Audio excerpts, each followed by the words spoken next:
હવે તો દર મહિનાનો ત્રીજો શનિવાર હોય એટલે રાજકોટ નાગરિક સહકારી બેંકના આ અદ્ભુત ઓડિટોરિયમમાં કોઈને કોઈ વક્તા મસ્ત મજાના કોઈ પુસ્તક પર વાત કરતા હોય. હંમેશા એક બાબત એવી હોય છે કે જે હંમેશા આપણને કંઈક એ પ્રકારનું વિઝન આપે વિચારવા માટે કે આ જગત પર જે પણ કંઈક ઘટના બનતી હોય દરરોજ કંઈક ને કંઈક બન્યા જ રાખતું હોય અને એને આપણે કેવી રીતે લઈએ છીએ એના પર આખો આધાર હોય. અને સંવેદના સૃષ્ટિ જેની રસ તરબર કરી દે એવી હોય એ વ્યક્તિ પછી એમાંથી કંઈક એવું નિષ્પન્ન કરી શકવાનું સામર્થ્ય પણ ધરાવતી હોય કે પછી આલેખિત કરે અને આપણી સમક્ષ એ કંઈક પોતાના પર્સપેક્ટિવથી પોતાના પરિપ્રેક્ષ્યથી પીરસે. એનો આશય આપણે જ્યારે ભાવક બની અને એનું આચમન કરીએ, રસપાન કરીએ એટલે આપણે ખબર પડે. પણ એટ ધ સેમ ટાઈમ કે આ 21મી સદીનું આ 18મું વર્ષ અત્યારે ટેકનોલોજી જે છે એ એટલા બધા એક્સલરેટેડ મોડમાં આગળ ધપી રહી છે કે આપણે કલ્પના પણ ન આવે. અને દરરોજ એટલું બધું પ્રકાશિત પણ થાય છે પુસ્તક સ્વરૂપે. અને હવે તો એના ફોર્મેટ જુદા જુદા છે. અગાઉના વખતમાં પુસ્તક લખવું અને પ્રકાશિત કરવું એ આખી પ્રક્રિયા એ જેટલો સમય લેતી એનાથી ખૂબ જ ઓછો સમય આજે લે છે. એટ ધ સેમ ટાઈમ બીજી બાબત એ પણ હોય છે કે જે નીવડેલું હોય, જેમાં કંઈક સત્વ તત્વ હોય, આપણને અભિભૂત કરી શકે એ પ્રકારનું, એ લોંગ લાસ્ટિંગ હોય. એટલે આગળ જતા પણ એની માયના છે એ ક્યારેય ઘટતી નથી હોતી. એટલે જે ક્લાસિક્સ જે બધી વાર્તાઓ છે એ પ્રકારની છે. હવે ક્લાસિક્સ સુધી જવું તો એ માટે પેલા સુસજ્જ બનવું પડે. પુસ્તકમાં ઘણું બધું પડ્યું હોય અને એમાંથી જ્યારે પસાર થઈએ એટલે આપણે આપણા પર્સપેક્ટિવથી એને મૂલવીએ. સુધા મૂર્તિની જ્યારે વાત આવે, મિત્રો, પરિચય સંક્ષિપ્તમાં આપવામાં આવ્યો, એક એવા લેખિકા કે જેમણે અદ્ભુત લખ્યું, હજુ બી લખે જ છે. 1950માં એમનો જન્મ એટલે અત્યારે 68 યર્સની એમની ઉંમર. એ મલ્ટીફેસેટેડ છે અને જેને આપણે એમ ગણીએ ને કે ટેકનિકાલિટી માં પણ એ શિરમોર હોવાથી ટેકનિકલ્સ બુક્સ પણ એમણે આપી. કમ્પ્યુટરમાં માસ્ટર્સ છે, એમટેક કર્યું એમણે અને પછી ખૂબ ભણાવ્યું. સમાજ સેવિકા તરીકે ખૂબ કામ કર્યું. ઇન્ફોસિસના હેડ બન્યા. અને એ એક જગ્યાએ એવું લખે કે હું ફોર્ચ્યુનેટ છું, હું સદનસીબ છું કે મને જુદા જુદા કાર્યો કરતા કરતા અનેક લોકોને મળવાનું થયું અને એમની પાસેથી ખૂબ શીખાયું. એટલે જ્યારે કંઈક શીખવાનું આવે, શીખવાની બાબત આવે, લર્નિંગ, તો એમાં વાંચન એક શિરમોર હોય, પણ જ્યારે તમે લોકોને મળો છો અને વાતચીત કરો છો તો એમાં પણ આદાન પ્રદાન વૈચારિક થતું હોય, એમાંથી ઘણું બધું શીખાતું હોય. એટલે એમણે ટેકનિકલ બુક્સ આપી. પછી એમણે પોતે જ્યારે સૌથી પહેલી કોલમ કન્નડમાં ચાલુ કરી હતી તો એ વખતે એ કોલમમાં એણે પોતાના અનુભવો લખવાના શરૂ કર્યા, એક્સપિરિયન્સીસ. અને એ કોલમ માટે તો આ અગાઉ પણ મેં કહ્યું હતું કે ખુદ ડૉક્ટર અબ્દુલ કલામ સાહેબે એમને ટેલિફોનિકલી અભિનંદન આપ્યા હતા અને એવું કહ્યું હતું કે આ અદ્ભુત કાર્ય થઈ રહ્યું છે. અને એનો જે અંત, એનો જે છેલ્લો પેરા હોય એ એટલો અદ્ભુત રીતે લખાય કે એ તમે માત્ર વાંચો તો પણ it stands on it's on, અને સમગ્રતાથી આખું વાંચો તો ખૂબ મજા જ પડે. એટલે એ ભી એણે કર્યું. જીવનના સાચા પ્રસંગો કે જેમાં કંઈક સંદેશ હોય, ક્યારે એવી ભાવના નહીં કે સંદેશ આપવો છે, કોઈ થોપી બેસાડવાની કોઈ ખેવના જ ક્યારેય નહીં, તમારી સામે પીરસી દે. એટલે સત્ય ઘટનાઓ ખૂબ આવી, જીવનના એવા પ્રસંગો આવ્યા. As a teacher, as a mother, as a wife, as a social activist, social servant, ઇન્ફોસિસના હેડ, એક ગૃહિણી, એક સામાન્ય વ્યક્તિ, બધી જ રીતે. પેંગ્વિન દ્વારા એમના પુસ્તકો પ્રકાશિત થાય અને એક વખત એ પોતે એમના પેંગ્વિનના ઓનર અને એના એડિટર બહુ મહત્વના હોય છે. સ્પેશિયલી ઇંગ્લિશ બુક્સ માટે તો એવું અદ્ભુત હોય છે હંમેશા. જે આપણે ત્યાં પણ છે, પણ ત્યાં હું હંમેશા જોતો હોઉં કે જ્યારે એડિટર છે એ સ્વીકારે કોઈ લેખકને કે એડિટ કરશે એટલે લેખકને ખબર પડી જ જાય કે મારું પુસ્તક ચાલશે. આ કક્ષાના એડિટર હોય છે, એક પણ વધારાનો શબ્દ ના આવે, અને જે સ્વીકાર્ય નથી અથવા એ યોગ્ય નથી અથવા એને થોડું બદલવું પડે એમ છે તો એ પણ કરી દેવામાં આવે. એટલે બહુ મહત્વની બાબત એ છે. એટલે એના એડિટર અને એના જે પ્રોપરાઇટર બંને હતા, અને સુધામૂર્તિ ત્યાં ઓફિસમાં આવે છે અને પછી એ એમ કહે છે કે કંઈક નવો પ્રયોગ કરીએ આપણે, ઇનોવેટિવનેસ. એટલે અમે બી બુક ટોક કરીએ, જે બુક સેશન્સ કરીએ, એમાં નવા પ્રયોગો કરવાનો પ્રયત્ન કરીએ, એની થોડી વાતો આપણે આગળ કરતા જશું. એટલે આપણે શું કરીશું તો જે પેલી ચિકન સૂપ સિરીઝ છે એ સિરીઝમાં જે ફોરેન કન્ટ્રીઝમાં જે બધા પ્રયોગો થયા, તો એવો જ પ્રયોગ કે લોકો પાસેથી મંગાવીએ. કોઈ તજજ્ઞ ચોક્કસપણે સાચી વાત એ રીતે કરે કે દરેક વ્યક્તિ સર્જક જ હોય. અમુક એવા હોય કે જેમને કલમ ચલાવી હોય, બાકી બધા સર્જક જ હોય. એટલે દરેક પાસે કંઈક તો પડ્યું છે, દરેક પાસે પોતાની એક કથા હોય જ છે, ખૂબ અનુભવ વિશ્વનું સમૃદ્ધ હોય. એટલે આપણે મંગાવીએ, સાચી વાતો મંગાવીએ. કલ્પન ફાઇન, આપણને પાવર મળ્યો છે ઇમેજિનેશનનો. સ્ટીફન કોવી સાહેબ એવું કે one of the best assets we are having that we are able to imagine. એના થકી બધું વિજ્ઞાન એટલું વિસ્તર્યું છે અને સાહિત્ય પણ એટલું રચાણું છે. આપણે કલ્પન બરાબર છે, પણ આપણે મંગાવવું છે શું તો કે સત્ય ઘટનાઓ, એટલે સાચી વાતો, સત્ય કિસ્સાઓ. હવે એમાં થાય એવું કે દરેક વ્યક્તિ લેખક ના હોય, એટલે એ ભલે પોતે પોતાની રીતે લખે. સુધામૂર્તિ ને પછી એડિટર એવું કહે છે કે એડિટિંગ હું પછી કરીશ તો છેલ્લે જરૂર પડે તો, પણ તમે એને મઠારજો ને તમે ચૂઝ પણ તમે કરજો. એટલે પછી એ લોકોએ જુદા જુદા માધ્યમો થકી 2 કે 3 સ્ટેટ્સમાં પ્રયોગ કર્યો અને લોકોને આમંત્રણ આપ્યું કે તમે તમારા જિંદગીના એવા કિસ્સાઓ લખી મોકલો કે જેમાં કંઈક માનવીય મૂલ્યોને ઉજાગર કરતું તત્વ મોજૂદ હોય. એટલે એ બહુ મહત્વની વાત છે. એટલે એ કરવામાં આવ્યું, કહેવામાં આવ્યું, અને ખૂબ એન્ટ્રીઝ મળી. એમાંથી છેલ્લી 1000 કૃતિ હતી એ જુદી પાડવામાં આવી, શોર્ટ લિસ્ટ થઈ, અને પછી ફાઇનલી એમાંથી 100 આવી. અને પછી 100 છે એ સુધામૂર્તિએ પોતે એના પર કામ કર્યું કે જે all 100 were worthy to be published. પણ એણે એવું કર્યું કે આપણે બહુ મોટું દળદાર પુસ્તક બનાવીશું તો પછી એના ઘણા બધા બીજા મુદ્દાઓ હોય, પ્રાઇઝ વગેરેના. એટલે એમાંથી 20 સ્ટોરીઝ, 20 વાર્તાઓ, એટલે સત્ય વાર્તાઓ. એટલે જે અનુવાદ થયો એમાં લખ્યું કે પ્રેરણાદાયી સત્ય વાર્તાઓ, એટલે એની પંચલાઈન છે ઇંગ્લિશમાં. એટલે જે પુસ્તક પ્રકાશિત થયું, સુધામૂર્તિએ પોતે એમાં એડિટરની ભૂમિકા પણ ભજવી અને એને થોડું મઠાર્યું બી ખરું અને ચૂઝ એને બધું કર્યું. પ્રિફેસમાં એવું લખે કે આમાંથી પસાર થતા મને ખબર એ પડી, અને હવે હું કન્વિક્શન સાથે કહી શકું, બાઇજ્જત અને દાવા સાથે કહી શકું કે reality is far more exciting than imagination. Fiction કરતા પણ રિયાલિટી છે એ વધારે એક્સાઇટિંગ હોઈ શકે, અને આપણે એક કલ્પનાતીત વાતો પણ એમાં આવી શકે. અને પછી 20 વાર્તાઓ પ્રકાશિત કરી. ફિલ કોલિન્સ નામના ગાયકે અદ્ભુત ગાયું છે ઇંગ્લિશમાં એક ગીત, અને એની જે શીર્ષક પંક્તિ something happen on the way to heaven, એ ઋણ સ્વીકાર સાથે આ પુસ્તકના શીર્ષક તરીકે એમને પસંદ કરી. Something happen on the way to heaven. એટલે આપણે સીધો એનો અનુવાદ કરીએ તો સ્વર્ગે જતા રસ્તામાં કંઈક બન્યું. અને પછી અમે ચર્ચા કરતા હતા ત્યારે એમ પણ કહેતા હતા કે કંઈક બન્યું એટલે સ્વર્ગે જવાયું. મજા એ આવી, જેમ હમણાં સ્નેહલે કહ્યું કે સોક્રેટિસ પર વાત મુલતવી રાખી, પણ પછી કોઇન્સિડેન્ટલી એવું થયું કે એ પુસ્તક 2 દિવસમાં વંચાઈ પણ ગયું, અને પછી એક સરસ સેશન ટીચર્સ માટેનો હતો, એમાં પછી એના પર મેં વાત પણ કરી. એટલે ફાયદો એ થયો કે પાછું એથી પસાર થવા મળ્યું.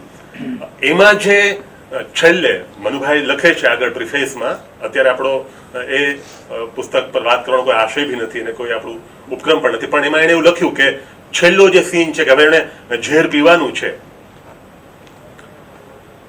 તો એ પ્લેટોએ જે લખ્યું છે એ જ સીધું એનો અનુવાદ કર્યો, ભાવાનુવાદ. અને મનુભાઈ એવું લખે કે આ અંતમાં કશો જ ફેરફાર કરવાની, ગુસ્તાખી કરવાનો કોઈ અધિકાર નથી. એટલે એને આખી કલ્પન સાથેની એ કથા લખી છે, પણ કે હું આમાં ગુસ્તાખી કરી જ ના શકું, એક અક્ષમ્ય ગણાય.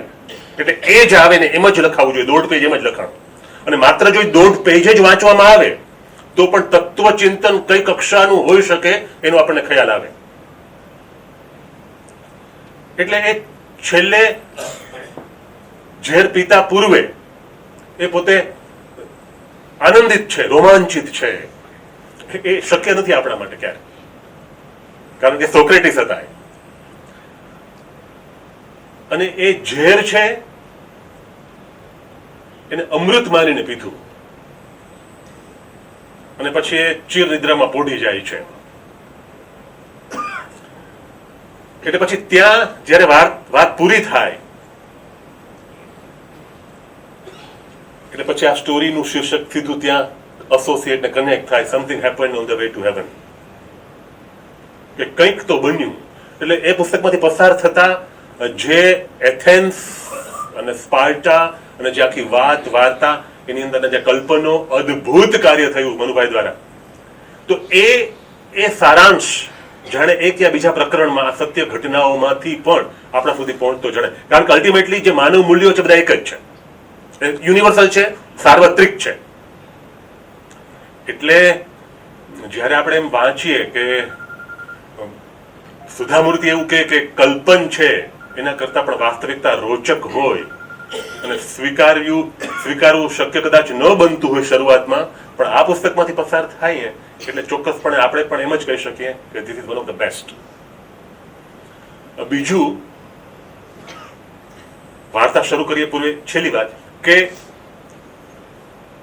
જ્યારે ભી કોઈ વ્યક્તિ ભાષા પર પ્રભુત્વ પ્રાપ્ત કરવાની કોશિશ કરતી હોય, અને સ્પેશિયલી એણે અંગ્રેજી ભાષા પર પ્રભુત્વ પ્રાપ્ત કરવા માટેની મથામણ આદરી દીધી હોય અને થોડાક સ્તર પર પહોંચી હોય, તો જે વાંચન કરવાનું આવે એમાં સુધામૂર્તિના કોઈ પણ પુસ્તકથી શરૂઆત કરીએ તો એવું ન લાગે કે આપણે અંગ્રેજી ભાષા વાંચી રહ્યા છીએ, કારણ કે એટલું સરળ, એટલું સહજ અને એ રીતે પીરસવામાં આવે કે જાણે એ કદાચ આપણી જ ભાષા છે એવું લાગે.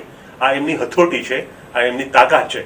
સરળ લખવું ખૂબ અઘરું હોય છે અને એ એમણે લખ્યું. આ પુસ્તકની અમુક વાર્તાઓ એવી છે કે જે ખૂબ એવા કેલિબર્ડ લોકોએ લખી છે. કેલિબર્ડ એટલે ખૂબ હાઈટ પર લોકો છે અને એમનું ઇંગ્લિશ અફલાતુન છે. અને એમાં સુધામૂર્તિએ પ્રિફેસમાં બી લખ્યું કે એ એટલી ઉચ્ચ કક્ષાનું છે ને પછી એને બહુ સરળ ભાષામાં પીરસવાનો પ્રયત્ન તો કર્યો છે, પણ અમુક શબ્દો છે પછી સ્વીકારવા પડે એવા જ છે.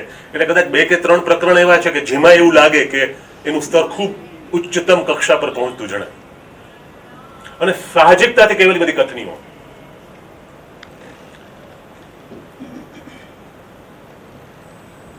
એજ્યુકેશન, શિક્ષણ પરની વાત હોય, આપણે ખબર છે કે એમાં કેટલા બધા પરિવર્તનો આવ્યા હોય અને અત્યારની સ્થિતિ શું છે.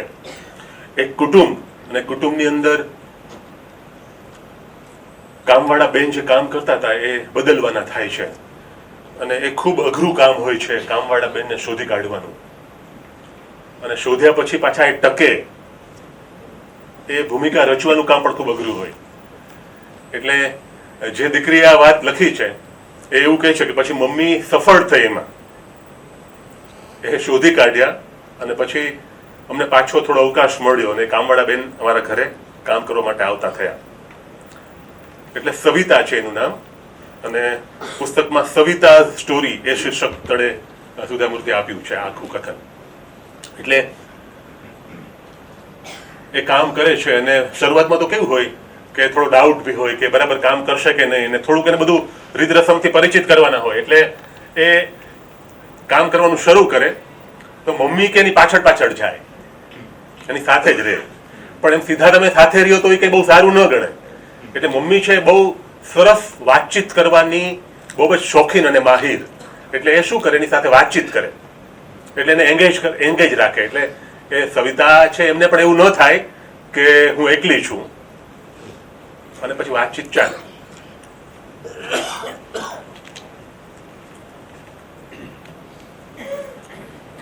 પણ પછી થયું એવું કે આગળ જતા એવું થાય છે કે સવિતા ખરેખર ડિસિપ્લિન મેડ હતી, બહુ સરસ કામ કરે છે. અને મમ્મીએ એવો પણ પ્રયોગ કર્યો કે પોતે રૂમમાં ન હોય તો પણ એને બધી સફાઈ ને બધું વ્યવસ્થિત સરસ કર્યું જ હોય, એટલે કોઈ ચિંતાનો વિષય ક્યાંય બનતો નહોતો. અને પછી મમ્મીને ખબર પડી, વાતચીત થાય એટલે પછી એના ફેમિલીમાં કોણ છે, કુટુંબમાં કોણ છે વગેરે, ક્યાં રહે છે. તો એને એક નાનકડી દીકરી છે અને એને ખૂબ સરસ રીતે ભણાવવા ઈચ્છુક છે. એનો જે હસબન્ડ છે સવિતાનો, એ કંઈક એક્સિડન્ટમાં એને ખૂબ ફેટલ ઇન્જરી થઈ હતી એમ, અને પછી માંડ બચ્યા હતા. એટલે હવે ક્રિપલ છે, એ અપંગ છે, અને પાછો મદ્યપાન પણ કરી લે અમુક વખતે. આ ખૂબ સમજાવે તો પણ માને નહીં. એટલે હવે થાય છે એવું કે એમાં પણ થોડા પૈસા જતા રહે, એ કંઈ અર્નિંગ નથી કરતો. એટલે સવિતાએ જ બધું કરવાનું છે, દીકરી છે અને એને ભણાવવાની છે અને કામ કરીને બધું ઉપાર્જન કરવાનું છે. એટલે પછી એક વખત એ મમ્મી સાથે વાતચીતમાં, દીકરી એવું લખે કે મમ્મી સાથેની વાતચીતમાં એવું કે મારા માટે તો મારી દીકરી સર્વસ્વ છે, અને એ જો સરસ ભણશે તો બીજા કુટુંબને પણ એ તારશે. અને મારે એટલા માટે મારે ખૂબ નિષ્ઠાથી જ કામ કરવું પડે, તો જે સંસ્કારિતા ત્યાં પહોંચે. અદ્ભુત વાત છે. અને પછી મમ્મીને પણ એમ થાય છે કે હું પણ એને મદદ કરું, એટલે થોડું બધું એને દીકરી માટે પણ આપે. પછી આગળ જતા તો એવું થાય છે કે એ આ જે દીકરીએ વાત લખી છે એનાથી એક ક્લાસ આગળ હતી. એટલે કે પછી તો મમ્મીએ મને કીધું કે તારા પુસ્તકો છે ને હવે આપણે એને આપતા જશું, તારી નોટબુક્સ છે, ફેરબુક હોય એ પણ આપી શકાય, પાઠ્યપુસ્તકો આપી શકાય, અને એ બાને શું થશે કે એના સુધી પહોંચતું થાય ને એને સરસ કામ આવશે. એટલે દીકરી લખે કે પછી મારા માટે મને એક ફાયદો પણ થયો અને ચેલેન્જ પણ આવી, કારણ કે મારે કોઈને આપવાનું છે તો મારે વ્યવસ્થિત લખવું પડે, કારણ કે કોઈ પછી એ વાંચવાનું છે. એ મારા પૂરતું જો તો રફ કામ પણ હું કરું ને તો હવે હું સરસ રીતે કરું, નહીં તો રફ કામ રિયલી રફ જ હોય. તો એ ફેર જેવું થવું જોઈએ, એટલે ફેરનેસ ત્યાં બી જોઈએ. એટલે એ કરવાનું શરૂ કર્યું મેં કે ના હવે, અને મને પણ એવો ભાવ જાગ્યો કે એ દીકરી વાંચવાની છે તો એને મજા જ પડવી જોઈએ. એટલે પછી એ ચાલ્યું, અને સમય છે એ તો ફટાફટ ઉડ્ડયન કરતું પક્ષી હોય, એટલે ધીમે ધીમે કરતા તો એ 10મા ધોરણમાં આવી ગઈ દીકરી, અને આ જે દીકરી લખે છે 11મા ધોરણમાં. એટલે પછી થાય છે એવું કે 10મા ધોરણમાં સરસ પરિણામ આવે તો પછી આગળ જતા સરસ બ્રાન્ચમાં જઈને સરસ કામ થઈ શકે, એવું પણ થયું ના. એટલે પછી તો મમ્મી એકદમ ફેમિલી મેમ્બર જેવી સવિતા બની ગઈ છે એમની સાથે, અને એને બધું આ મળે છે, બધી વાત ચાલે, બધું થાય. અને ખૂબ એના માટે પ્રાર્થના કરે, દીકરી લખે મમ્મી પ્રાર્થના કરે કે એને પણ સરસ માર્ક્સ આવે. એટલે અહીં સુધી બધું બહુ નોર્મલ લાગે આપણને, પણ પછી જે આવે એ આપણને સ્તબ્ધ કરી દે કે દીકરી પરીક્ષા સમયે બીમાર પડે. એટલે એવું ઘણી બધી વખત થતું હોય છે, પણ એ ડિટેક્ટ નથી થતું કે હકીકતમાં દીકરીને થયું છે શું. અને પછી ડિટેક્ટ એવું થાય કે ટાઇફોઇડ છે, અને એની દવા કરવામાં આવે, સારવાર થાય, અને ખૂબ વીકનેસ આવી જાય, અને અચાનક જ કોમ્પ્લિકેશન્સ થાય. હવે તો આ જે દીકરી જેને વાત લખી છે એની મમ્મી એ ત્યાં હોસ્પિટલે જાય, સવિતા એને પણ હિંમત આપે, ફિનાન્શિયલી પણ કઈ જરૂરત હોય તો અમે બેઠા છીએ, ચિંતા નહીં કરતા, એ બધું કે. અને જે દીકરી છે એનું નામ શાંતા છે, શાંતાને પણ બેટા તું સરસ થઈ જવાની છો, તું ચિંતા ના કરતી, તું હોશિયાર છો, ખૂબ ભણી છો, ખૂબ વાંચન કર્યું છે, એટલે તું છેલ્લી ઘડીએ પણ પરીક્ષા આપશે, ભલે 5 માર્ક્સ ઓછા આવે, ચિંતા નથી કરવાની. પણ કુદરતે કંઈક જુદું ધાર્યું હતું, અને પરીક્ષાના આગલા દિવસે એ શાંતા એક્સપાયર થઈ જાય. એટલે ત્યાં આપણે એમ થાય કે માતાની સ્થિતિ કેવી હોય, મનોસ્થિતિ કેવી હોય. એટલે લખનાર દીકરી પણ એવું કહે કે મમ્મી ત્યારે ધ્રુસકે ધ્રુસકે રડવા માંડી. એ મમ્મી કે જે કામવાળા બેન બરાબર કામ કરે છે અને એના પર ધ્યાન રહે એટલે એનો પીછો કરે, એ જ મમ્મી રડી એના માટે. પછી ધરપત આપે છે કે આપણા હાથમાં નથી, ડેસ્ટિનીમાં હશે, વગેરે વગેરે. અને પછી થોડા વખત પછી થાય એવું કે શાંતાના જતા રહ્યા પછી સવિતાને બહુ રસ નથી રહ્યો, અને કામ પણ ઓછા કરી નાખ્યા. આ ઘરે પણ થોડા વખત સુધી કામ કરે છે, પછી એને કામ છોડી દીધું. અને પછી આ દીકરી લખે કે પછી અમારે પણ બીજા સ્થળે જતું રહેવાનું થયું, એટલે પછી તો એનો સંપર્ક પણ છૂટી ગયો. એટલે આગળ જતા પછી ઘણી વખત મને એમ થતું, હું તો કોલેજમાં આવી ગઈ, અને મને ક્યારેક આમ અનાયાસ એમ કોઈ સવિતા એવું નામ આવે કે શાંતા એવું નામ આવે, અથવા અધરવાઇઝ પણ કોઈ કામવાળા બેનને જોઉં તો સ્મરણપટ પર પાછું એ આખું દ્રશ્ય આવે, હોસ્પિટલ, એ બેડ, અને શાંતાના છેલ્લા શ્વાસ. એટલે આ બધું લખે પછી મારી મમ્મી કે અચાનક મને ફોન કરે છે, આ દીકરી જેણે આ વાત લખી છે એ પોતે પ્રોજેક્ટ વર્ક માટે ક્યાંક બીજે હોય છે અને ટેલિફોન કરે છે કે તને મને સરસ વાત કરવી છે. મમ્મી ઝડપથી કે મને થોડું કામ છે, તો તું મને નિરાતે કે તું ક્યારે તું ફ્રી હશે, થોડીક લાંબી વાત છે. તો સવિતા આંટીની વાત છે, તું ના તો અત્યારે જ કે ચાલ હું ટાઈમ કાઢી લઈશ, કારણ કે એ પણ ઉત્સુક હતી સાંભળવા માટે. અને પછી કે આજે હું બજારમાં ગઈ તો બજારમાં મને સવિતા મળી, સવિતા આંટી મળી ગયા. વાવ, વેરી ગુડ. શું કરતા હતા? તો કે હવે તો એજેડ થઈ ગયા છે, એ બધા કામ પણ મોટા ભાગના છોડી દીધા છે, પણ મળ્યા મને કઈ જગ્યાએ તને ખબર છે? તો કે ક્યાં? તો કે હું તો ખરીદવા ગઈ હતી, એ હતા સ્ટેશનરી બુક સેલરની દુકાન પર ઊભા હતા. મને દૂરથી લાગ્યું કે આ એ જ છે, તો બાજુમાં ગઈ તો એ જ હતા. Very good. પછી મને પૂછ્યું કેટલા વખતે તું મળે છે મને, એમ તું કારણ સંબંધ હવે એટલે હતો ત્યાંથી, એટલે કે કેટલા વખતે તું પછી ઘરે ના આવી? તો કે ના, પછી હવે તો હું પછી મારી દુનિયામાં. તો તરત મમ્મીને યાદ આવે કે શાંતાનું સ્મરણ હમણાં થશે તો વળી પાછી ભાવુક થઈ જશે. તો કે પીસફુલી એક સ્વસ્થતા સાથે વાત કરે કે ના, એ આખો સમય પસાર થઈ ગયો. પછી તો મારા હસબન્ડ પણ એક્સપાયર થઈ ગયા અને હવે તો કોઈ રહ્યું જ નથી, એટલે હું એકલી જ છું. અને એ વખતે મેં બચત પણ કરતી, તમે પણ મને સલાહ આપતા કે થોડી બચત કરવી જોઈએ અને એનાથી થોડું આગળ જતા ક્યાંક કામ આવે ને. ત્યારે તો બધું ખર્ચાઈ ગયું હતું પેલી દવામાં બધું, પણ પછી પણ બચત ચાલુ હતી અને થોડુંક સાચવ્યું હતું ને બધું પડ્યું હતું. તો અત્યારે તમે તો બસ હવે લગભગ કામ નહિવત જ છે અને બધું થઈ જાય છે એકલાનું, તો બધું કંઈ બહુ જાય જરૂર ના પડે.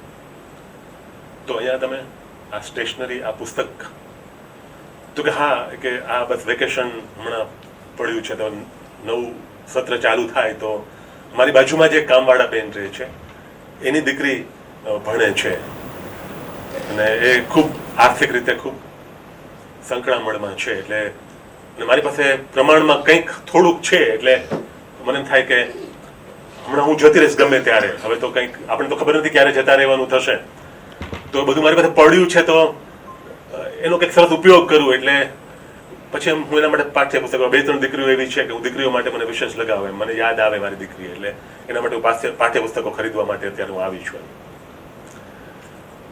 એટલે આ ફોન પર પોતાની દીકરીને વાત કરતા કરતા આમ અવાજ એમાં ગળો આમ ડૂમો બાજી જાય. એટલે દીકરી કે પછી એમ કે બેટા, પછી એણે એવું કહ્યું કે ખરેખર તમે જે મારા માટે કર્યું છે એ સવિતા, એ પોતાના ભૂતપૂર્વ જે એમ્પ્લોયી હતા એને એમ કે, એમ્પ્લોયર એને એમ કે તમે જે મારા માટે કર્યું, કે હું તો કંઈ ભણેલી નથી એટલે કંઈ હું તમને બીજું કહી ના શકું ને હું એવી સક્ષમ પણ નથી કે કંઈ કરી શકું, પણ તમે મને જિંદગીનો એક મકસદ તો બતાવી દીધો, તમારે તમે કામ કર્યું એટલે. અને ત્યાં પછી પેલા પુસ્તકો હાથમાં ખરીદી લે છે. બસ કે આનાથી કોકના જીવન ઉજાગર થશે તો પછી એનો આનંદ અને એનું પુણ્ય તમારા ખાતે પણ જમા થશે. અને પછી બેટા પછી બસ અમે છૂટા પડ્યા. મેં એને કહ્યું ઘરે આવજે, મારી દીકરી તારી જ દીકરી છે, તને મળવું ગમશે. ઘણી વખત પૂછતી હોય કવિતા આંટી શું કરે છે, ક્યાં છે, ક્યાં હશે વગેરે. અને પછી અમે છૂટા પડ્યા. એટલે ત્યારે જે દીકરી આ વાત લખી છે એ એમ કે મમ્મીને કે મમ્મી હવે મારું કામ છે ને બહુ ઝડપથી આગળ ધપશે, તે મને અત્યારે એટલું બધું ભાથું આપી દીધું અને અત્યારે હું તમને હું એક જ મને જે સ્ફૂર્યું છે કહી દઉં ને પછી આપણે ફોન પૂરો કરીએ. અને એવું કે જ્યાં પણ હશે શાંતા, ત્યાંથી એ ચોક્કસ બધા પર આશીર્વાદ વરસાવતી હશે.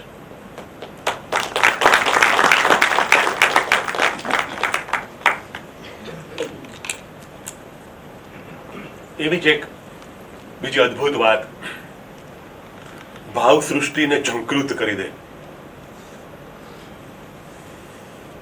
લોખંડવાલા કેમ્પસ મુંબઈનો, અને ત્યાં મલ્ટી સ્ટોરીડ બિલ્ડિંગ, 14 સ્ટોરીડ બિલ્ડિંગનો કેમ્પસ, અને એમાં 4 આ પ્રકારના મોટા બ્લોક્સ, અને એમાં એક કુટુંબ વસવાટ કરવા માટે આવે હસબન્ડ, વાઈફ અને 3 વર્ષની એની દીકરી. હવે થતું હતું એવું ત્યારે કે એ વખતે બહુ ફ્લક્ચ્યુએટિંગ મોડમાં હતા બધા રિયલ એસ્ટેટના બધા ભાવ. એટલે ઘણા બધા લોકો ઇન્વેસ્ટમેન્ટના હેતુ સાથે, પર્પઝ સાથે, રોકાણના હેતુ સાથે ખરીદ કરેલી હોય પ્રોપર્ટી, અને અમુક રેન્ટ પર આપે, અમુક વસવાટ કરતા હોય, આ બધું ચાલતું હોય. એટલે ચોક્કસ ફ્લોર પર આ કુટુંબ રહેતું હતું, દીકરી નાનકડી. અને એ લોકો હંમેશા જ્યારે તમે નવો વસવાટ કરવા માટે કોઈ પણ હાઉસમાં જાઓ ને એ હાઉસને હોમ બનાવો, પછી પડોશમાં કોણ છે એ બહુ મહત્વનું હોય. એટલે ત્યાં પછી એમ થોડા પડોશીઓ પણ મળી જાય છે, અને એ એક જ ફ્લોર પર 2 વિંગ હોય છે એક સાથે. એટલે સેપરેશનમાં પછી એમ તમે એમ કનેક્ટિંગ રોડ હોય, એમાંથી તમે જઈ શકો ત્યાં. એટલે એ બધું હોય. એટલે લેખક લખે કે એ ફ્લોર પર મારી પત્ની છે તો અમુક મિત્રતા કેળવી લે છે આજુબાજુના કુટુંબો સાથે, અને મારું તો બધું કાર્ય છે ઓફિસમાં હોય, એટલે હું સવારે વહેલો જાઉં અને બહુ મોડી રાત્રે આવું પાછો. એટલે મને આમ પણ અવસર નહોતો મળતો. પણ થતું હતું એવું કે જ્યારે પણ ફુરસદ હોય, રજા હોય, અને હું આમ વિચારતો હું કે કોઈકની સાથે સંગત કરું એમ, તો પછી ધીમે ધીમે મેં પ્રયત્ન પણ કર્યા, અને અમુક મિત્રો બી મળવાના શરૂ થયા, પડોશીઓ. અને બાકી તો એસ્કેલેટર હોય, એમાંથી ઉપર નીચે જવાનું હોય, ને કોઈક સાથે મળી જાય, ને ક્યારેક પરિચય થાય, ને આ ફ્લોર પર રહે છે વગેરે. પણ હવે આ જે વ્યક્તિ લખે છે, જે લેખક, એને એવું લાગે છે કે મારી પત્નીએ મને એક દિવસ એવું કહ્યું કે આપણા જ ફ્લોર પર એક મિસ્ટીરિયસ કપલ રહે છે, એટલે રહસ્યમય યુગલ છે. અને એક આમ તો એનો સ્વભાવ કદાચ સારો લાગે, પણ કંઈ પોતાની વાત કોઈ દિવસ કરતું જ નથી, અને પ્રયત્ન પણ કંઈ મળવાનું ન કરે કોઈને. એટલે સમથિંગ મસ્ટ બી ધેર. એટલે મને બી 1-2 વ્યક્તિ એવું કહ્યું કે એ તમને ક્યાંક મળે તો તમે ભલે પણ થોડુંક ધ્યાન રાખવું. આમ આપણને એમ અનાયાસે કોઈ વણમાગી સલાહ આપી દેતું હોય એમ. એટલે એ વણમાગી સલાહ પણ ત્યાં મળી હશે. એટલે પછી કે હું આમ વિચારતો હતો કે હકીકતમાં એવું થોડું હોય એમ. તો કે એ તો મને લાગે છે કે મને દૂરથી આવતા જતા જોયા છે, પણ એ તો બહુ મોટી ઉંમરના છે, સિનિયર સિટીઝન છે. એટલે ખબર નહીં, હવે મિસ્ટીરિયસ તો હોઈ શકે, કોઈ બી વ્યક્તિ હોઈ શકે. એટલે ફાઇન, એમ આપણે ધ્યાન રાખશું એમ. એ ચર્ચા પતિ પત્ની પૂરી કરે, અને પછી એક દિવસ રજાનો દિવસ છે, અને થાય છે એવું કે એ જે વિંગ હતી એમાં કંઈક લિફ્ટ બગડી ગઈ છે. એટલે પેલા સામેની વિંગમાં જે કપલ રહેતું હોય છે, એટલે એને પોતાને આ બંનેને એમ થાય કે આપણે હવે કંઈક બહાર જવું છે, અને 6ઠા-7મા માળે રહે છે, એટલે એસ્કેલેટરનો ઉપયોગ કરવો છે. એટલે પછી આમ ચાલીને અમે એમ પેલી વિંગમાં ગયા. એટલે જવાનું શરૂ કર્યું તો મારી દીકરી તો દોડતી ગઈ એમ આગળ. એમ એને તો આમ ક્યાંક મોકળાશ મળે, ફ્લેટ હોય એટલે મોકળાશ મળે એટલે દોડે એમ. નાનકડી 3-4 વર્ષની દીકરી, એટલે દોડીને આમ આગળ ગઈ. એટલે અમે એને ફોલો કરતા હતા. ફાઇન, બધું સેફ છે, અને કંઈ બહુ કંઈ પ્રશ્ન નથી એમ. એટલે પણ ત્યાં શું જોયું કે પેલું જે કપલ છે, એ દાદા દાદી જેને કહી શકાય, જે સિનિયર સિટીઝન્સ, એ પોતે ત્યાં એક જે ફ્લેટ છે ત્યાં બહાર ઊભા છે બંને, અને પેલી દીકરી દોડીને ત્યાં જતી રહે છે, અને એ દાદા છે એની પાસે અમને વળગી પડે છે. બાળક છે એ ક્યારે શું કરે એ ખબર જ ના પડે. એના માટે ઘણા બધા ચિંતકોએ એવું બી લખ્યું છે કે એ ઇન્સ્ટિંક્ટિવલી ડિસિઝન લે છે. અને જ્યારે આપણે એ અવસ્થામાં હતા, એ આપણે સ્મરણ પટ પર આપણી પાસે નથી, પણ એ વખતે ઇન્સ્ટિંક્ટિવલી બધા એક્ટ કરતા હોય. અને જ્યારે પણ તમે સ્વયં સ્ફુરણાથી કાંઈ પણ કરતા હો, અને હકીકતમાં સ્વયં સ્ફુરણા હોય તો નિર્ણય હંમેશા સાચો જ હોય, એ ખોટો પડે જ નહીં. તર્કબદ્ધતાથી લેવાનો નિર્ણય ખોટો હોઈ શકે, લાગણીથી લેવાનો નિર્ણય ખોટો હોઈ શકે, પણ ઇન્સ્ટિંક્ટિવલી જો લેવાયો હોય તો dam sure it is always going to B perfect and right and correct. એટલે કે આવું મેં વાંચેલું, લેખક લખે કે મેં વાંચ્યું હતું, અને દીકરી મારી એમ દાદાને આમ વળગી પડી છે, એટલે ઇન્સ્ટિંક્ટિવલી. એટલે ત્યારે મને થોડુંક એમ થઈ જ ગયું કે આમાં મિસ્ટીરિયસ નહીં હોય, ને મારી દીકરી બધા પાસે જતી નથી. એ બાળક સમજતું હોય કે જોવાય નહીં, ન જોવાય મે બી. એટલે પછી અમે ત્યાં પહોંચ્યા. એટલે પછી કેમ છો, શું છે, બધી વાત થઈ કે અમે સામે રહીએ છીએ, કે અમે અહીંયા રહીએ છીએ. પછી તમે કેમ વેઇટ કરો છો? તો કે આ લોક થઈ ગયું છે, ખુલતું નથી. હવે તો કે તો હવે અમારા ઘરે બેસો, તમે ત્યાં રોકાવો, તો બહાર જઈને છે. ના ના, એવું કંઈ નથી કરવું. અમે બોલાવ્યો જ છે લોકસ્મિથને, હમણાં એ આવશે, રસ્તામાં જ છે, હમણાં એ ખોલી દેશે ને પછી આ લોકો નીકળી જાય છે ત્યાંથી. એટલે પછી રસ્તામાં વાત કરે છે બંને કે વાતચીતમાં તો બધું સરસ બોલે છે અને એકદમ ડિસિપ્લિન છે અને એકદમ શાલીનતાથી ભદ્રતાથી બધી વાતો કરે છે અને એકદમ પ્રેમાળ છે. તો આ બધા લોકો વાત કરે છે એની સાથે સહમત થઈ શકાય એવું લાગતું નથી મને. બંનેને પછી એમ થાય છે, હસબન્ડ વાઈફ બંનેને. એટલે પાછી દીકરી પછી એની સાથે છે અને એ નીકળે છે પોતાના કામ માટે. બધું જ્યાં જવું હતું ત્યાં જાય છે, પાછા આવી જાય છે, પાછા ઘરે ગોઠવાય છે. પાછા 2-3 દિવસ પછી તો દાદા વોકિંગ કરે છે ત્યાં. પાછી દીકરી છે એ જ સમય છે, પાછી એની પાસે જાય. પછી આ લેખક એમને થાય કે ના, હવે હું એની સાથે વાત કરું, અત્યારે હું પણ વોકિંગ કરું સાથે. એટલે પછી એક કેમ્પસમાં, એટલે લોબીમાં જ ત્યાં થોડું એની સાથે જોડાય છે વોકિંગ કરવા. મને દીકરી પછી એ પણ સાથે આટા લે છે. પછી પૂછે છે કે તમે તો ખરેખર એકદમ સરસ કાર્ય કરો છો, આ ઉંમરે પણ તમે ચુસ્ત છો, તંદુરસ્ત છો અને તમને વોકિંગ પણ ગમે છે, આ બધું તમે કરો છો અને તમે ક્યાં હતા અને શું, થોડુંક મને ખબર નથી, તો આપણે એકબીજાના પરિચિત થઈ જાય તો ખૂબ મજા આવે એવી આખી લાગણી મને થાય છે. તો કે ના, મને બી એમ લાગે છે કે આપણે વાતચીત કરી શકીએ. અને પછી બધી વાત કરે કે તમારા ફેમિલીમાં એમ તમે, એટલે એટલું પૂછે છે એમ. એટલે જે એકદમ આમ ચહેરા પર ઉમળકો અને રાજીપો અને ખુશી ને બધું હતું એ થોડુંક એ ડાઉન થાય. એટલે લેખક કે મને એમ થાય કે મેં પ્રશ્ન પૂછ્યો એટલે હવે કદાચ એનો જવાબ નહીં મળે, પણ પછી સ્વસ્થ થઈ જાય દાદા. અને એવું કે આમ તો હું ઘણા વર્ષો થયા, હવે હું તમને જે કહેવા જઈ રહ્યો છું એ ઘણા વર્ષોથી હું કોઈને કહેતો નથી. હું એટલે અમે કહેતા નથી,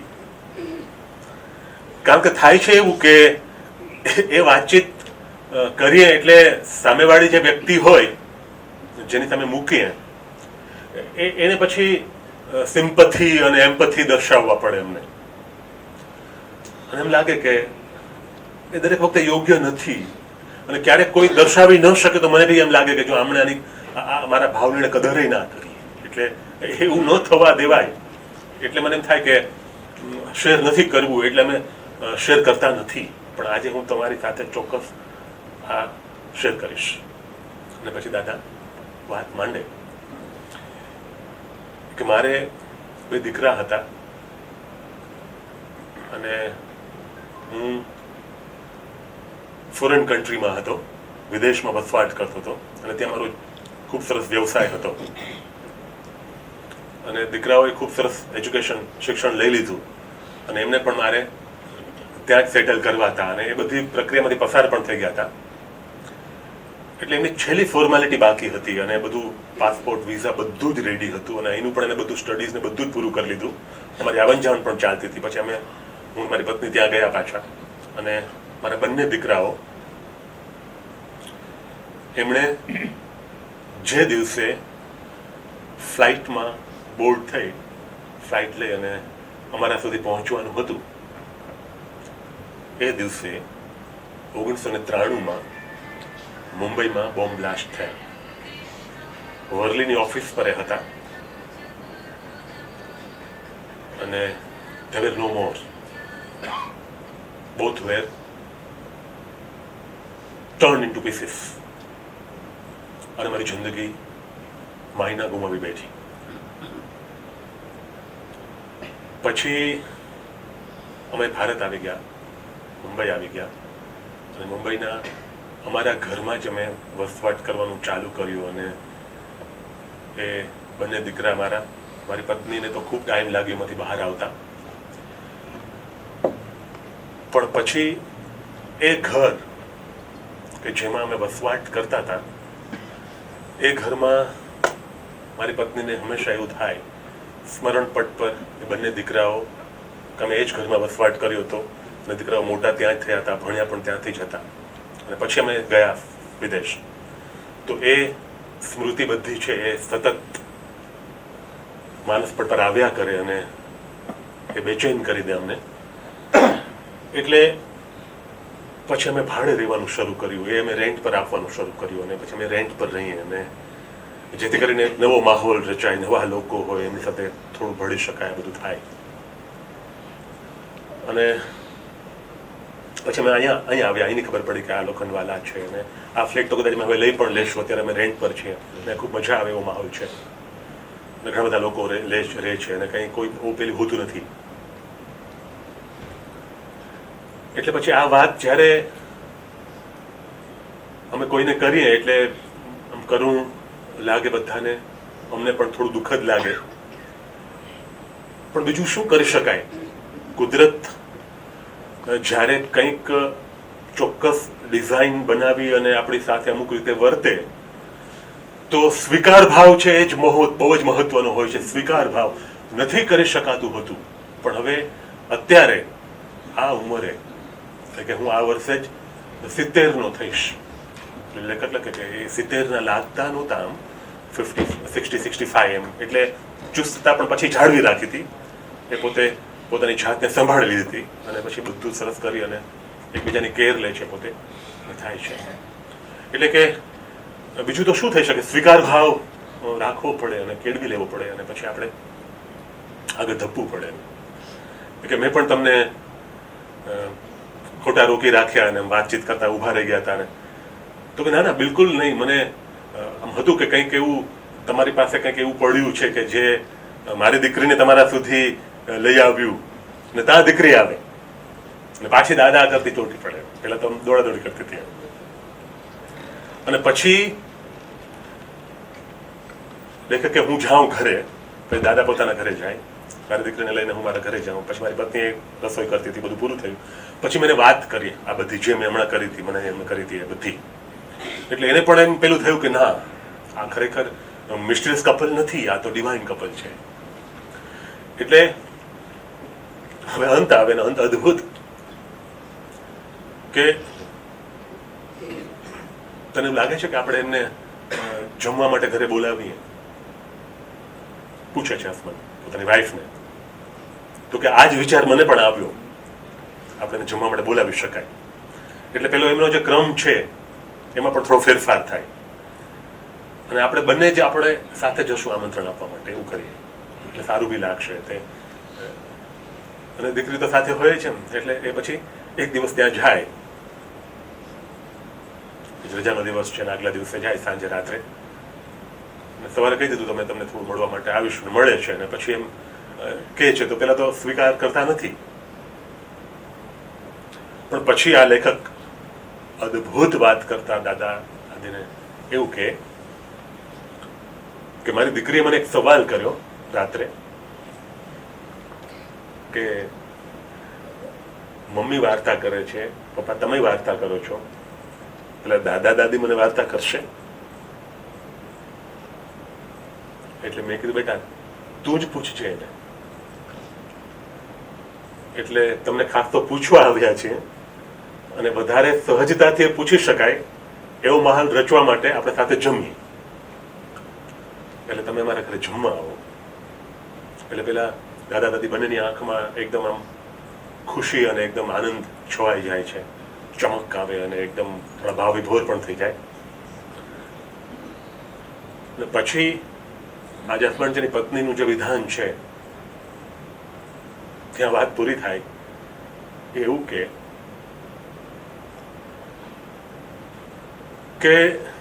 આ જિંદગીમાં જે રિલેશન્સ આપણને મળે છે, જે સંબંધો, લોહીના સંબંધો છે, એ જન્મતાની સાથે જ મળતા હોય છે.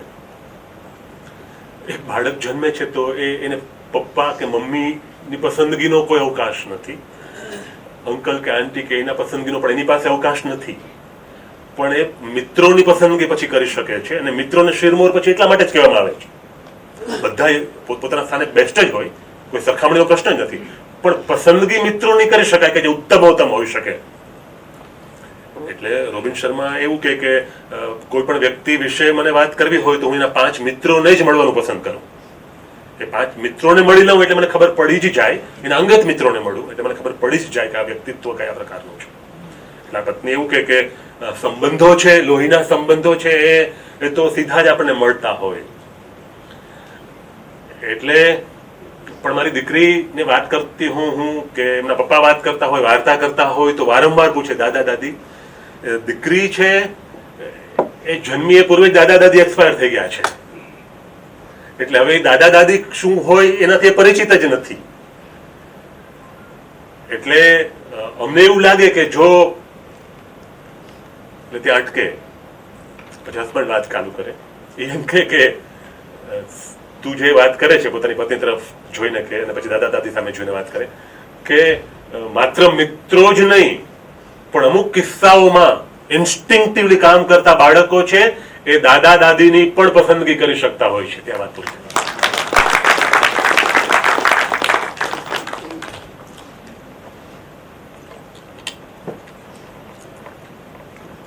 એવી જ વાત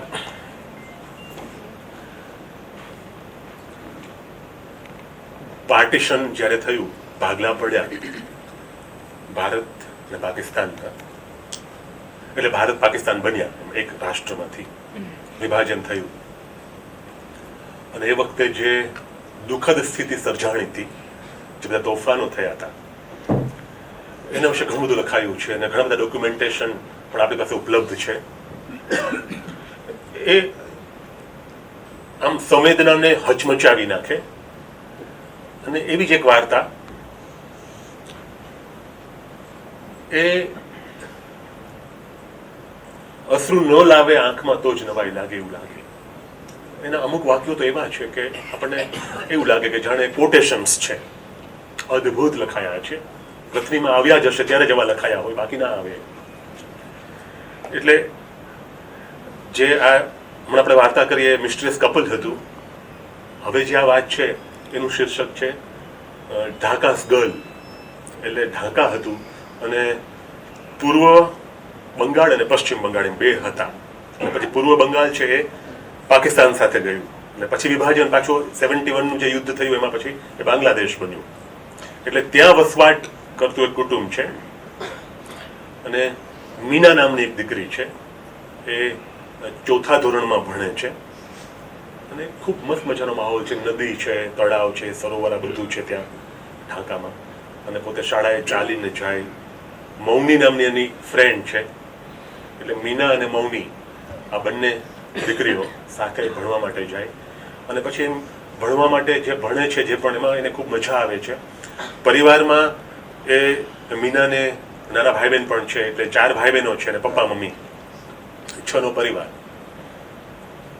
અને એક દિવસ એવું થાય છે કે એ છૂટે છે અને પોતે પોતાના ઘરે પાછા ફરતા હોય, એટલે એ દિવસોમાં જ વરસાદ પડ્યો છે અને તળાવમાં અને બધે ખૂબ પાણી બી છે, અને અમુક માછલીઓ પણ એમાં છે. એટલે એને એમ થાય કે આજે આપણે થોડા વહેલા છૂટી ગયા છે, તો આમાંથી આપણે પ્રયત્ન કરીએ માછલી પકડવાનો, પેલું બેઇટ બાંધીને. અને એ શીખતા હતા, એના ટીચરે પણ એને શીખવ્યું છે, એટલે આ બધા હુનર છે બધા, એ બધા શીખવામાં પણ આવતા એ વખતે, ને રસ કેળવીને પણ એમાં કામ થતું. એટલે એ બંને દીકરીઓ ત્યાં જાય અને પછી પોતે ટ્રેપ કરવાનો પ્રયત્ન કરે, બેઇટ કરવાનો પ્રયત્ન કરે, અને ખબર છે કે પછી ટાઈમ થઈ જાય તો પછી મમ્મી પણ ચિંતા કરે, એટલે બહુ ઝાઝો ટાઈમ નથી, એટલે જેટલો સમય છે એટલામાં કરવાનું હોય. એટલે એ પોતે ત્યાં કાંઠા પર બેસે છે અને થોડી વાતો કરીને પ્રયત્ન કરે. પછી મીના છે, થોડી વારના અંતે એની પાસે 2 માછલીઓ આવી જાય છે. એ દરમિયાન હજી એક પણ માછલી મૌનીને નથી આવી, એટલે પછી એનું ધ્યાન ત્યાં જાય, તો હજી તું એક પણ પકડી નથી શકે, તો હજી પ્રયત્ન કર, આમ કર, ત્યાં જતી રહે, આ જગ્યાએ આવી જા. અને પછી એને પણ એક આવે. પછી એમ થાય કે હજુ પ્રયત્ન કરીએ કે ઘરે આ 2 માછલીથી કઈ કામ નહીં ચાલે, એમ થોડીક તો હજી વધારે જોઈએ, પણ પછી થતું નથી એવું. એટલે હિન્દુ પરિવાર છે, પણ આ એમનો સ્ટેપલ ફૂડ પણ છે ત્યાં. એટલે પછી કે વાંધો નહીં, 2 તો 2 એ લઈ અને પછી મીના પોતાના ઘર તરફ, પછી રસ્તા ફંટાય છે એમ કે મૌની છે એનો રસ્તો થોડો આ બાજુ છે ને આનો આ બાજુ છે, એટલે એ રસ્તા પર કે જાય. એટલે ઘરે પહોંચવા આવે ને તો ત્યારે એક વૃક્ષની નીચે એક આમ થોડોક આમ વિચિત્ર લાગે એવો વ્યક્તિ ઉદાસીન બેઠો છે, અને થોડી બંગડીઓ આજુબાજુમાં પડી છે બધી ગોઠવેલી. એટલે ખબર પડી જાય કે બંગડી બેંગલ્સ વેચનાર વ્યક્તિ છે, પણ આમ વાળ ઓળેલા નથી અને થોડી દાઢી વધી ગઈ છે અને ઉદાસીન છે. એટલે બાળક છે બહુ સહજ હોય છે, એટલે ત્યાં કે તમે શું કરો છો પૂછે છે સાહજિકતાથી એમ. એટલે પેલાની આંખમાં આંસુ આવી જાય છે, તો કે તમે કેમ રડવા માંડ્યા? એટલે પછી એને જવાબ આપે છે. એ મુસ્લિમ બિરાદર છે અને એ બેંગલ્સ વેચે છે અને પછી એમ કહે છે કે હવે તો ખૂબ અઘરું પડવાનું અમને, પાર્ટીશન થવાનું છે અને પછી હવે મારો વ્યવસાય પણ નહીં ચાલે. પણ બેટા તને તો બધું સમજાય નહીં અત્યારે, તું તો બહુ નાનકડી છો, પણ ના નથી કેવું, તું ઘરે જા. તો કે ના ના તમે કયો શું અંકલ, તમારે કેવું જ જોઈએ મને. અને પછી એમ કહે છે કે એક પણ બંગડી આજે વેચાણી નથી.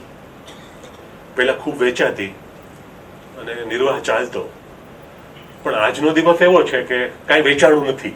આ નાની દીકરીને તો કહેશો કે ખરીદવાની તો છે ને, પણ તું જા, તને કંઈ મને નથી કેવું. ના તમે મને કયો. તો પાછા અશ્રુ આવે થોડા ને પછી એમ કે આવતીકાલે ઈદ છે અને મારી તારા જેવડી નાની દીકરી છે,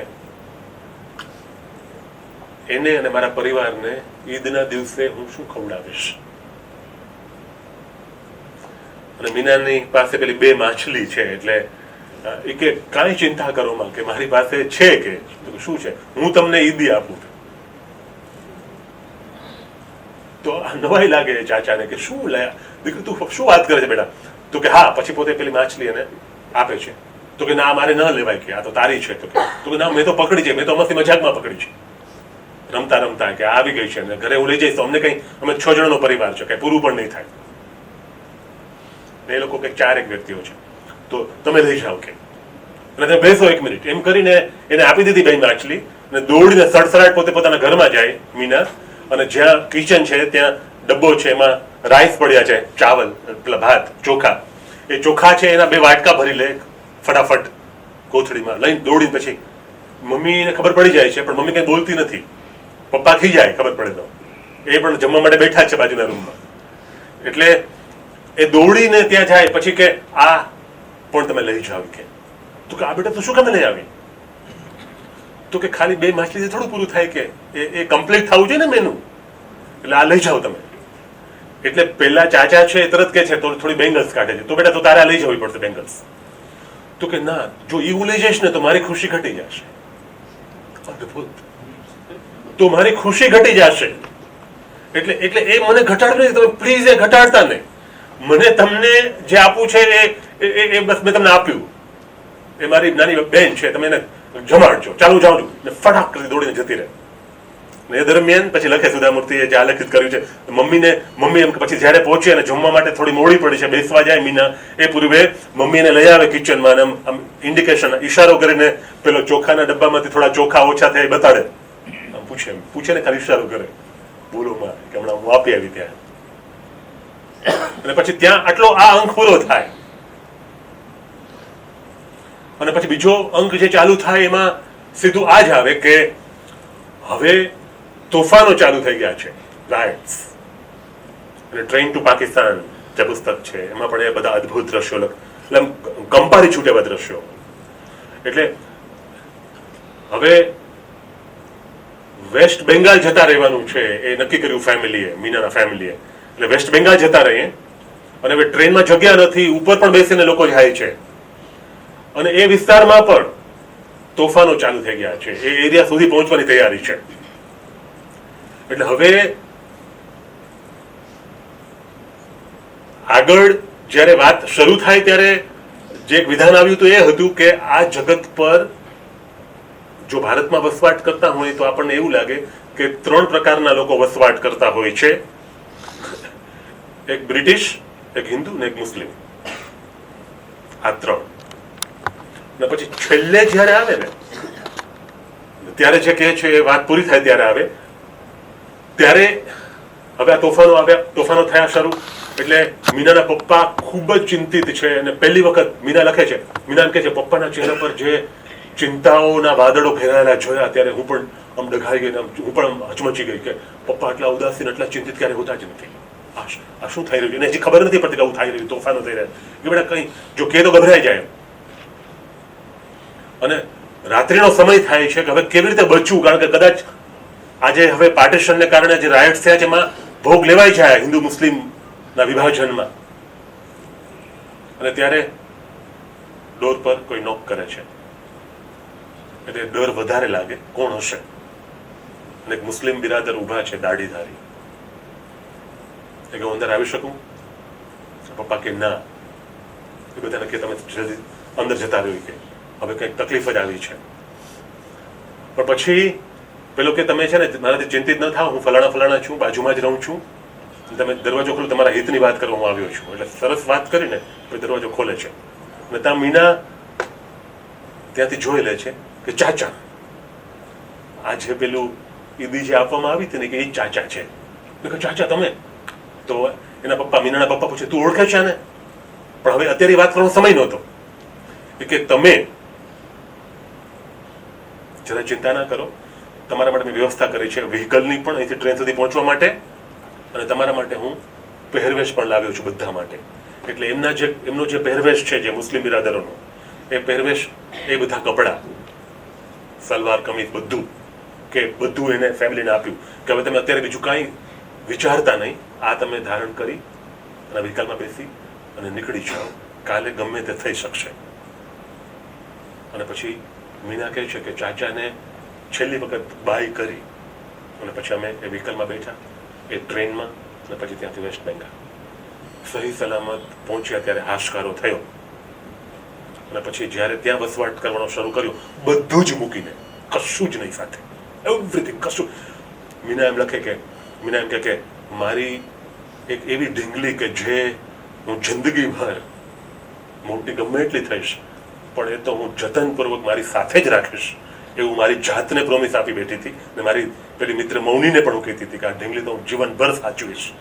એ ઢીંગલીને પણ હું સાથે ના લઈ શકી. પણ પછી હવે વાત પૂરી થાય ત્યારે પપ્પા એક દિવસ થોડા સેટલ થયા પછી મીનાને પૂછે, બેટા પેલા ચાચા તું બોલી હતી તે દિવસે, તો તું કઈ રીતે એને ઓળખતી હતી? તો કે પપ્પા, મમ્મીને એ વાતની ખબર છે, તમને કહ્યું નહોતું. તો કે શું? ને પછી એને વાત કરતા એવું કે એ દિવસે એમના પરિવારને ઈદ ઉજવવા માટે કશું જ એમની પાસે ઉપલબ્ધ ન હોવાથી મેં પકડેલી 2 માછલી અને થોડા ચોખા એમને આપ્યા હતા. તો એ ઈદના ચાંદ સમા એ દિવસે એના ઘરમાં કદાચ થોડો ઉજાસ પથરાયો હશે, જેને કારણે આજે આપણને મળેલા આ જીવન પર સર્વે સર્વા ઝળહળી રહ્યો છે રોશનીમય સૂરજ.